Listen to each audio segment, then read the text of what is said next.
Emerald Podcast Series. Research that makes a difference.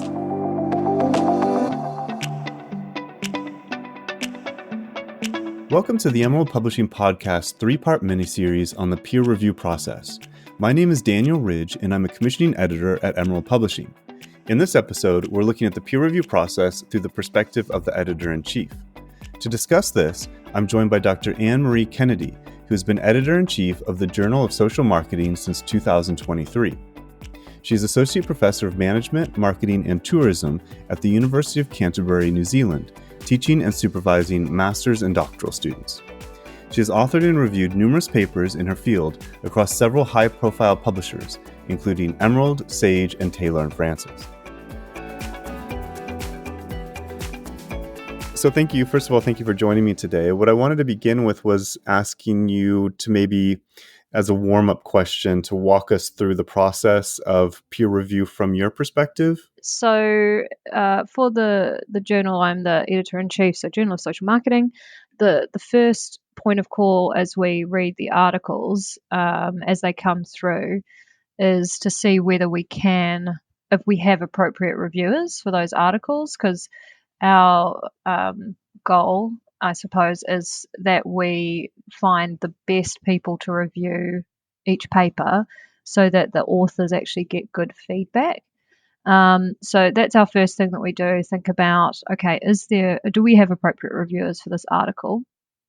And then secondly, we set about looking for those reviewers and checking if they're available, and also checking how much they've reviewed in the past for us so that we're not overloading each reviewer, and then sending out that invite to them. Well, how often do you have the same reviewer review for your journal? Is it a few times a year, or what do you think is too much? So we often, when we have very good reviewers, we would ask them to review maybe 4 or 5 times a year. But if a reviewer is getting up to that many times, I would be looking to ask them to join our editorial review board so that their reviewing is really recognised publicly. But in saying that, I have seen people asked to review 7 times a year. I think that's getting a bit excessive, because even being an academic myself, I don't know how I would deal with that many requests each year. So I think that's getting a bit excessive. But all in all, I would say most reviewers would get 1 or 2 from us a year. So what makes a good review itself? So the bare basic of that is that the reviewer knew about the topic and that they read the article thoroughly. Because, sorry, I'm going to go kind of the opposite of your question and then circle back to what's good, but it's kind of sometimes easier to say what is bad. But so a poor review is where someone hasn't actually engaged with the article, and then they give the authors recommendations that are not appropriate. And so from my perspective as an editor, what I want is that author to get really good feedback. So even if they didn't do the revisions and they withdrew the paper, it would still improve their writing and it would still improve the article.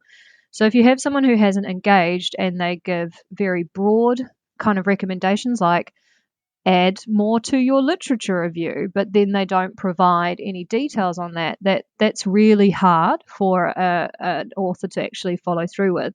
So then I guess on the opposite side of that, a good review would be one where the reviewer gives specifics. So they say, you've missed some literature in your literature review. Here are some examples. Here's some citations of some of the literature that you've missed. Or this is the topic that you should look for in, Google Scholar or whatever you're using as your search engine. And then when they're having recommendations and like methods, they don't just say, a vague, your method is not rigorous. They would say, please provide more information on X, Y, Z. So the more specific that you can be in what the author needs to do, the more likely they are to be able to actually do those revisions.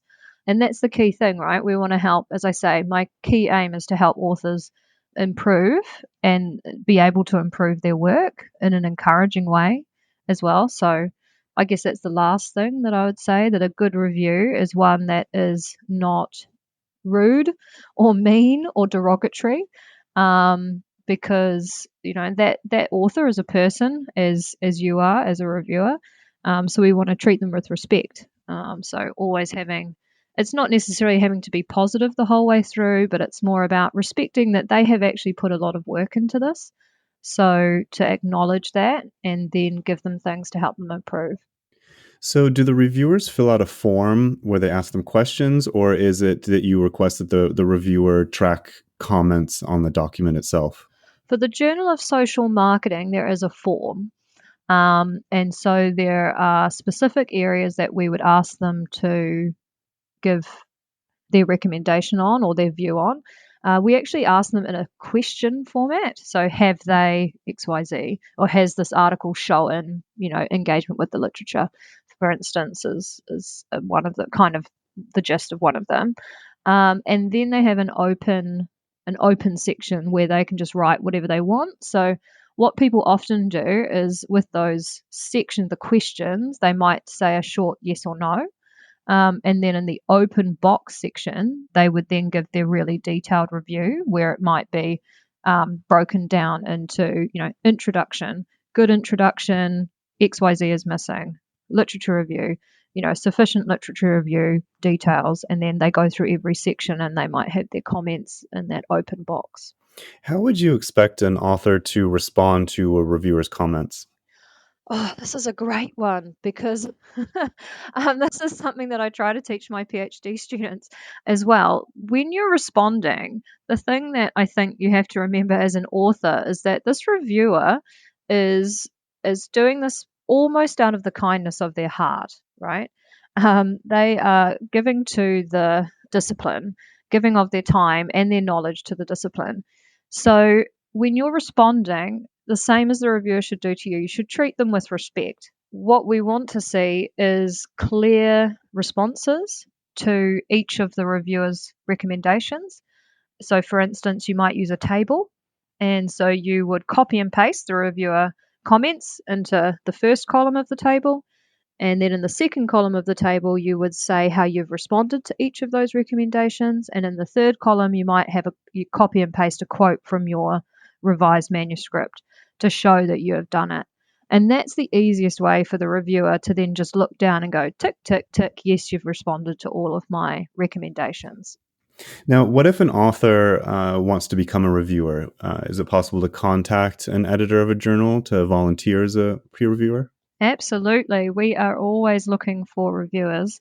So that's exactly how you would do it. You would just email one of the editors. It could be one of the associate editors, regional editors, editor-in-chief, and then we can add you to the list. I think a really good thing to do, though, is you can go on and register for the journal anyway.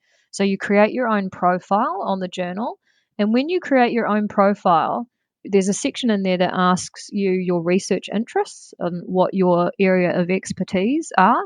And when we look for reviewers, we search through the system for people who have the area of expertise that the article is in.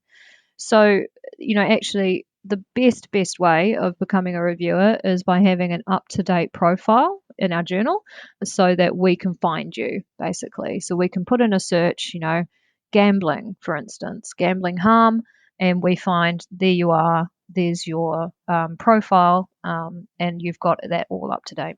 So, who should become a reviewer? Who do you think? Do you think that there's people who are more qualified to review than others? Somebody who's early career, later career, mid career. What does that have to do with reviewing? So, I think anyone who is an academic can become a reviewer and possibly should become a reviewer because, as I said before, in my opinion, it's giving back to the community. And the reason that I say it in that way is because a reviewer is shaping future academics. So whether they're a current one, but they're shaping what it looks like to have a good journal article. They're shaping what knowledge is chosen to be included in articles, what is ignored. They're shaping standards and rigor. in your discipline. So I think anyone who is an academic should do reviewing so that they can contribute to the whole ecosystem. And in terms of early career researchers, I think it's really important that early career researchers and even PhD students also become reviewers. From my own personal experience, that was the way that I learned how to write a good journal article. Because when you review an article, you get to see what standard other people have and what structures they're using and different methods and knowledge categorization. But also, often, and our journal is one of the ones that does this, what you get when the editor sends the decision to the authors, they also send an email to you as a reviewer and the other reviewers, and they attach all the reviews to that email. Obviously, everything is anonymized, but what it means is you as a reviewer can read the other reviewers' comments on the article. Oh, wow. Okay, I didn't know that. Yes. And so the amount of learning that I have done, and I still do through reading the other reviewers' comments, is astronomical, because you're seeing, oh, okay, I was a little bit harsh on that review, or I was way too easy, or you read their review and think, oh, I didn't even catch that. So I think that is one of the biggest rewards for being a peer reviewer, is if you get to read the other reviewers' comments. Yeah, that's great. Well, working with your students, what advice do you have for them? I think the thing is to be constructive in your comments. So what I always see in early career researchers, nearly always, is they are either in two camps. One, they just say everything is great and they accept everything on the first round, and they don't really engage with the article because they think they don't have anything to contribute. So they don't say anything. And the other end is that they're super harsh and saying, reject, reject, reject. This is no good. There's all these problems with it. So my general feedback or like advice to them is to consider whether what you're saying is doable for the authors. It's almost that kind of old, adage of how would you feel if you were an author and you received that review? Would you cry? Would you be happy about it? Is it helpful for that author? So thinking about how would you feel if you got that review is a good starting point.